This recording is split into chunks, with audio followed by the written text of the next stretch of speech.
కలియుగ వైకుంఠం కోట్లాది మంది భక్తుల ఆరాధ్య దైవం కొలువైన తిరుమల క్షేత్రంలో కొందరు జనసేన కార్యకర్తలు పవన్ కళ్యాణ్ అభిమానులు ప్రదర్శించిన అత్యుత్సాహం తీవ్ర వివాదాస్పదంగా మారింది. అత్యంత పవిత్రంగా భావించే శ్రీవారి ఆలయ సమీపంలో నిబంధనలను బేఖాతారు చేస్తూ రాజకీయ ప్రచారానికి పాల్పడడంపై సర్వత్రా విమర్శలు వెలువెత్తుతున్నాయి. వివరాల్లోకి వెళితే కొందరు జనసేన కార్యకర్తలు తిరుమల శ్రీవారి ఆలయ సమీపంలో పవన్ కళ్యాణ్ అనే పుస్తకాన్ని ప్రదర్శిస్తూ వీడియో రీల్స్ చిత్రీకరించారు. ఈ పుస్తకాన్ని ప్రమోట్ చేసే ఉద్దేశంతో వారు ఈ చర్యకు పాల్పడ్డారు.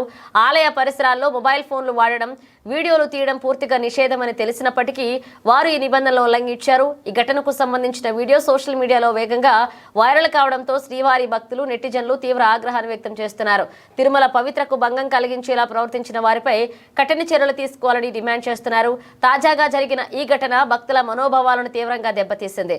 రాజకీయ అభిమానాన్ని ప్రదర్శించాల్సింది పవిత్ర పుణ్యక్షేత్రంలో కాదు అని, ఇలాంటి చర్యల వల్ల క్షేత్ర పవిత్రత మసకబారుతుందని పలువురు ఆవేదన వ్యక్తం చేస్తున్నారు.